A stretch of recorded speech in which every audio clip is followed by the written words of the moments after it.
Salut à tous, c'est Dr Nozman. Bon, tout le monde a peut-être pas la ref, mais avec cette tenue, je me sentais obligé. Aujourd'hui, je me glisse dans la peau d'un scientifique, parce qu'on va s'occuper de fourmis. Je me suis renseigné sur leur entretien et on est bien loin des terrariums tropicales.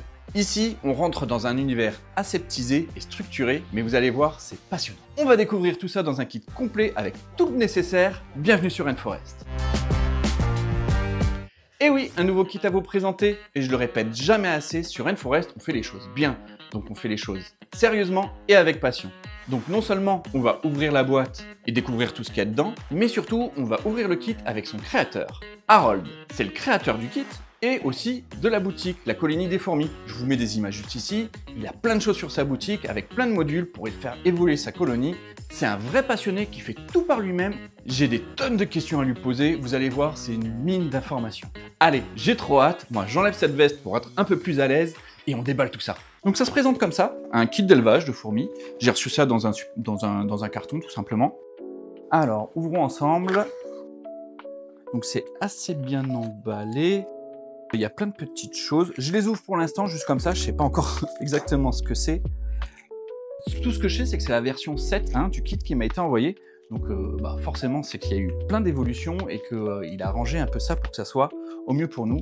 Je vois qu'il y a des vis, il va y avoir du montage à faire, des tubes, plein de petites choses en vrai. On va découvrir ça tous ensemble.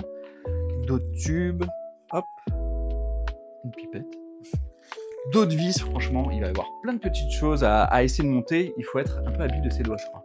Et là, il y a une autre pipette avec un liquide dedans. Là, ça doit être des graines. Vous savez quoi? Il y a vraiment plein de choses en vrai dans ce kit. C'est une petite boîte, mais elle est bien remplie. Et il y a un code, je pense que c'est le QR code pour aller sur le site parce qu'il a fait tout un tuto. Là, j'ai pas de fiche. Je pense que le mieux pour lui, ça a été de faire ça sur son site. Il va falloir suivre une notice de montage.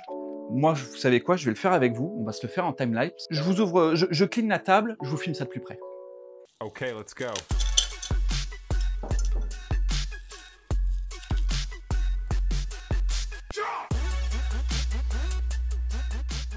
Bon voilà, j'ai essayé de tout clean, j'ai mis dans des pots pour pas mélanger les pièces qui étaient dans des sacs séparés. Il y a une partie pour le couvercle, d'autres pour raccorder les modules ensemble. Et surtout, je vous l'ai montré tout à l'heure, mais il y a les petites fourmis. Donc ça, c'est des Messor barbarus, ou Barbarus, pardon. C'est Arnold lui-même qui m'a conseillé cette espèce. Il m'a dit qu'elle était parfaite pour les débutants, donc évidemment, je lui ai fait confiance. Et honnêtement, moi, à part le livre de Bernard Weber, Les fourmis, franchement, je n'y connais rien aux fourmis, donc clairement c'est un monde mais entièrement nouveau pour moi. J'espère que je les embête pas trop d'ailleurs là en les manipulant dans ce tube à essai. Je les repose.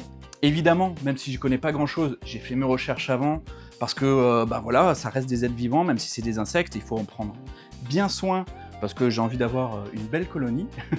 Donc comme je vous l'ai dit, j'ai tout bien déballé. On retrouve ici ce qu'on appelle l'aire de chasse. Donc il a même fait une petite déco ici. Je verrai avec lui si on peut avoir une aire de chasse où on peut vraiment faire un scape dedans, j'en ai aucune idée. En attendant, je vais utiliser vraiment le kit tel quel. Mais il y a plein de petites choses parce qu'on se retrouve même avec cette petite loupe. Vraiment, je suis surpris, c'est vraiment un bel objet pour le coup, une vraie petite loupe. On pourra aller en détail pour regarder ça. J'ai aussi un objectif macro, comme ça vous verrez bien aussi de votre côté. Écoutez, je pense que le mieux, c'est que je monte tout ça et on regarde ça en détail.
Bah voilà, ça m'a pris un peu de temps, mais ça fait partie de l'expérience. Et il y a tout ce qu'il faut dans le kit pour le monter. J'ai juste besoin d'un cutter à un moment. D'ailleurs, j'aurais mieux fait de prendre une pince. Franchement, c'était hyper simple. Je conseille pas un enfant non accompagné quand même, parce qu'il y a des vis à visser tout simplement. Et en soi, une fois qu'on suit le tuto, ça se fait tout seul.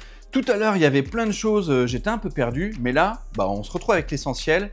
Et c'est parfait pour vous présenter tout ce qu'il y a dedans. Il y a un petit réservoir anti-évasion. Si jamais vous en avez plus d'ailleurs, c'est juste de l'huile neutre, hein, de l'huile végétale. Vous pouvez prendre la vôtre à la maison. C'est quelque chose qu'il faut renouveler toutes les 2 semaines pour éviter qu'il y ait des invasions.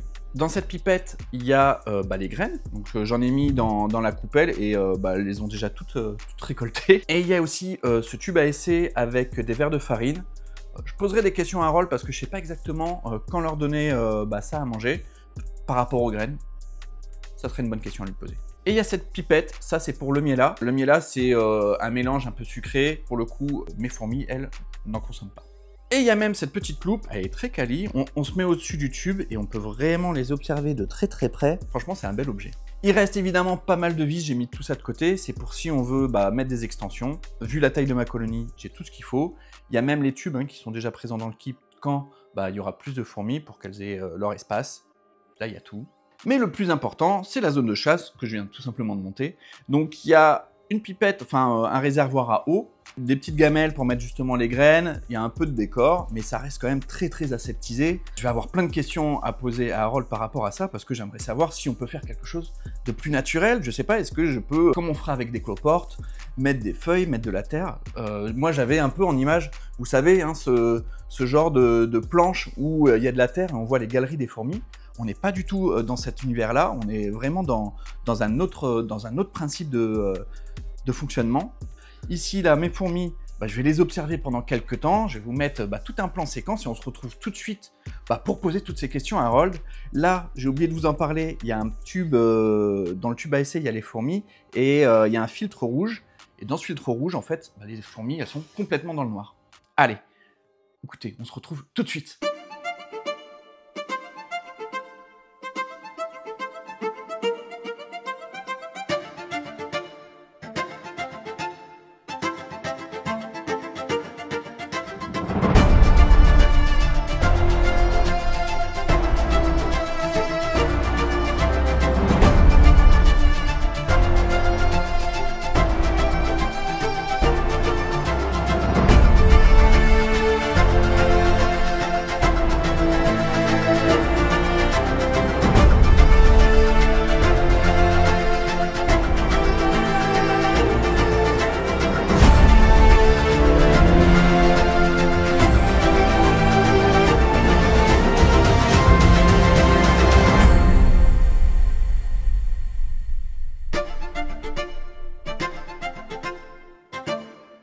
Ça fait 2 mois que j'ai tourné la vidéo et on se retrouve en la présence de Harold. Merci Prigent, ravi d'être avec toi. Donc je m'appelle Harold, donc j'ai fondé le site lacolonidefourmis.com il y a maintenant 3-4 ans. Moi la myrmécologie, donc l'élevage des fourmis, ça fait environ 15 ans que je suis tombé dedans. Et toi, t'as combien de colonies chez toi? T'as genre celle que t'envoies évidemment, c'est toi qui vas reproduire des reines? Comment ça se passe en vrai? Chez moi, pour mon plaisir personnel, on va dire, j'élève environ 6 espèces, donc ça va être la Messor barbarus, donc c'est l'espèce que tu as. Ça va être des petites lasius noires, ça va être des Camponotus nicoparadis, ça va être des Phédol pallidula, et ça c'est toutes petites fourmis, et ça va aussi être une Camponotus liniperdus et des Manica rubida, donc qui est une grosse fourmi rouge, mais un peu plus compliquée à élever. Les autres fourmis, j'ai plusieurs centaines justement de fondations, donc on appelle une fondation, c'est vraiment la reine et ses premières ouvrières.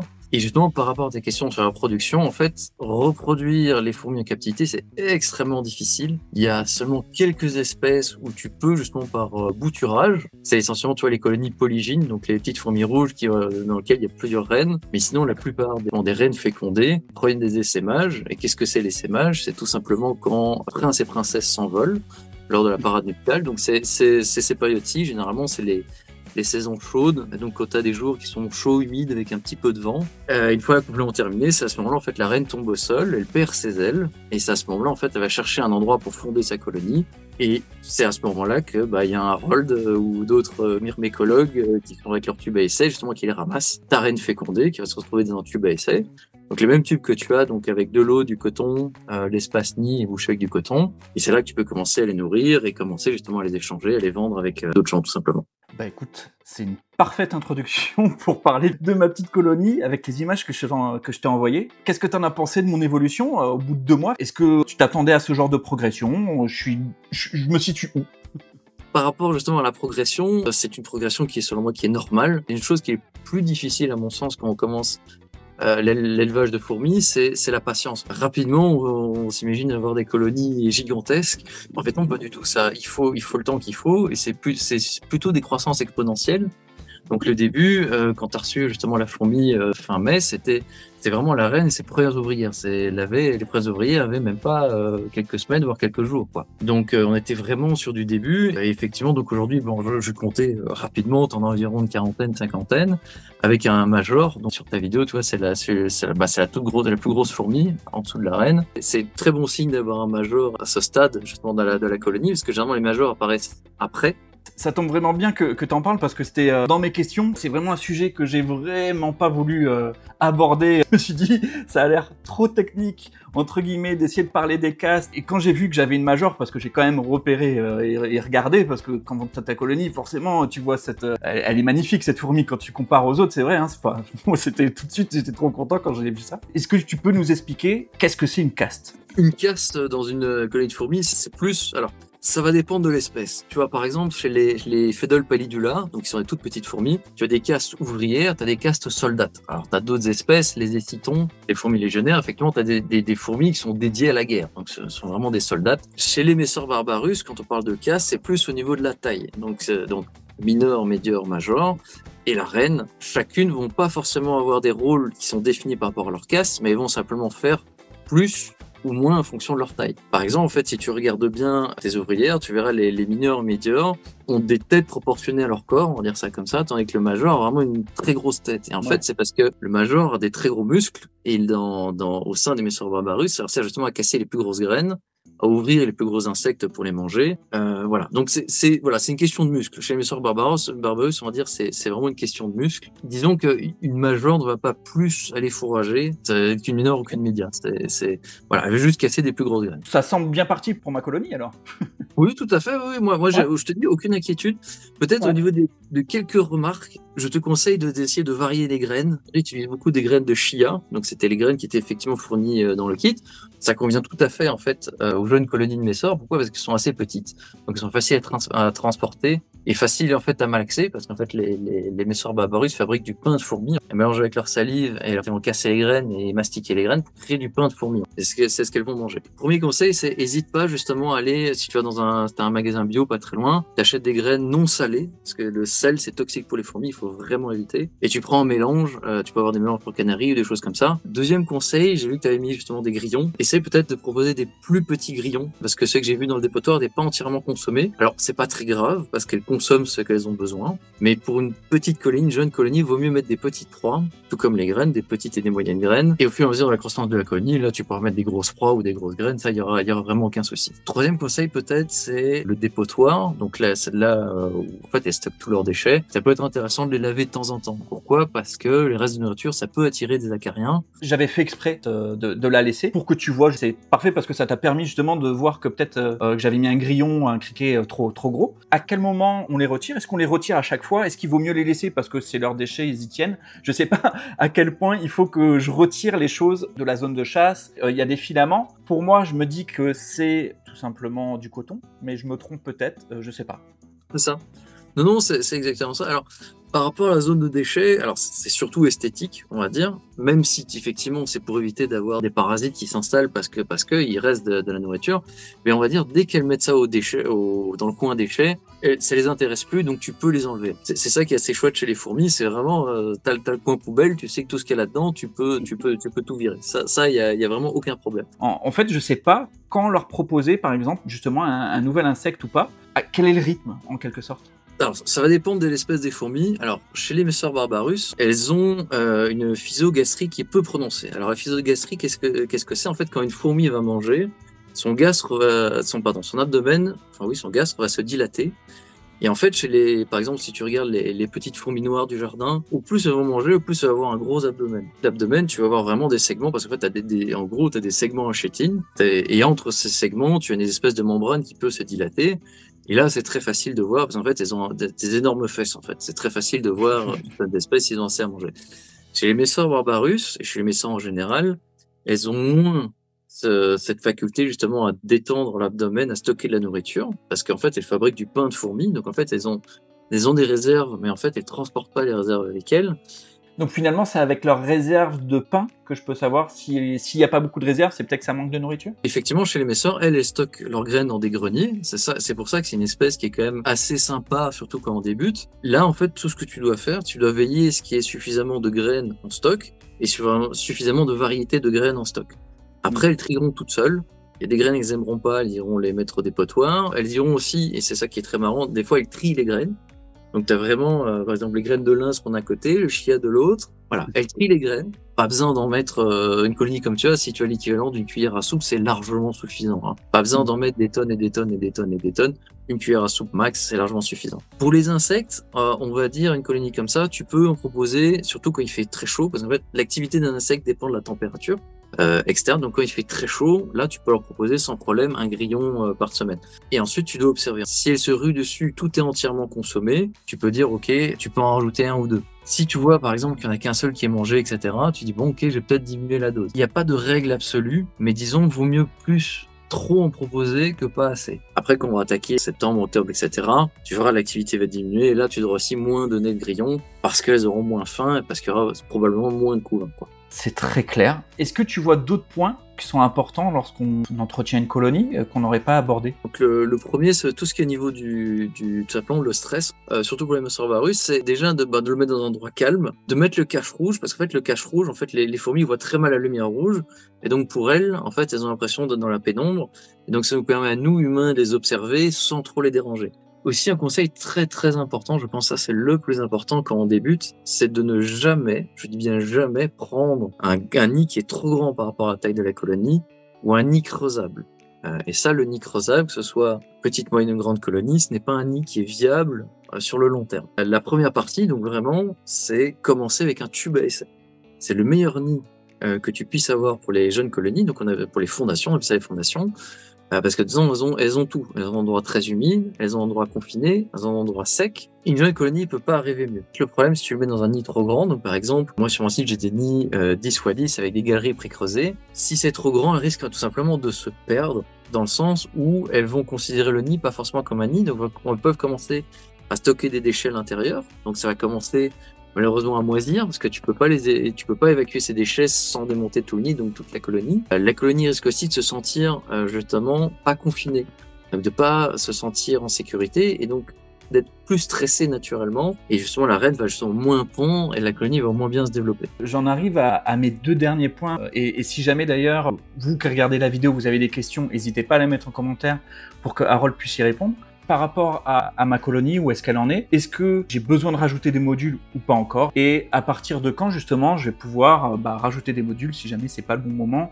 Et par quel module commencer? Pour cette année, là, il reste, allez, on va dire, bon, ça dépend des années, hein, si on a un été indien ou pas, il reste 2 bons mois de développement, on va dire. Je pense que tu atteindras avant la diapause. Ah oui, donc ça aussi, j'ai peut-être oublié, conseil important, c'est la diapause. Bien respecter le repos hivernal de la colonie, ça c'est très important, sinon la colonie va tout simplement dépérir. Donc avant la diapause, ouais, je pense que tu vas atteindre quelque chose comme une centaine d'ouvrières. L'espace que tu as dans la tube à essai sont largement suffisants. Ce que je te conseille de faire, c'est 2 tubes justement avec réserve d'eau et un tube totalement sec où justement elles vont entreposer leurs graines.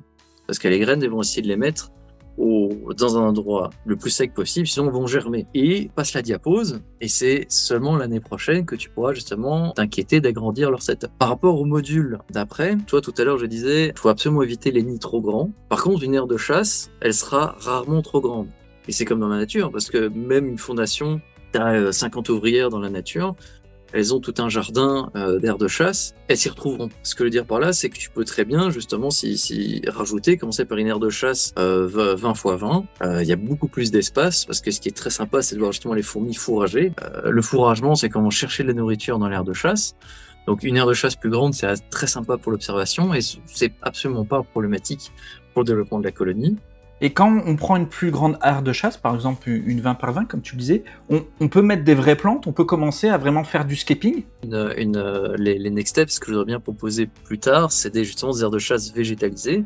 Tu as le pot de plantes à côté et tu fais passer des tiges dans l'aire de chasse. Et les fourmis ne peuvent pas avoir accès, ne peuvent pas sortir de l'aire de chasse, c'est juste les tiges qui rentrent dans l'aire de chasse. Mais pour répondre à ta question, c'est très compliqué. Un youtubeur, Hans Canada, qui fait des écosystèmes, mais absolument à couper le souffle. Mais c'est pour le show. Et au final, qu'est-ce qui va se passer? Si tu as un énorme terrarium avec plein de terre, tout un écosystème, ça peut être viable, mais en fait, tes fourmis vont tout simplement disparaître quelque part derrière une souche, dans la terre, etc. En fait, tu les verras plus, quoi. Je prends note, ça sera dans tous les cas pour moi que dans un an, comme tu m'expliquais, où je pourrais peut-être mettre une aire de chasse plus grande. Tu peux justement, dès aujourd'hui, tu peux mettre une aire de chasse 20 par 20, où il n'y a aucun problème. C'est vraiment le nid qui doit rester à la taille de la fondation. Mais l'aire de chasse, tu peux même en mettre 10 de 20 x 20 reliées avec un tube. Elles se retrouveront dedans, quoi. Je veux dire, si demain, justement, tu t'adores les observer, tu peux rajouter une aire de chasse 20 x 20. C'est juste vraiment le nid. Ça, à mon avis, c'est après justement la diapause.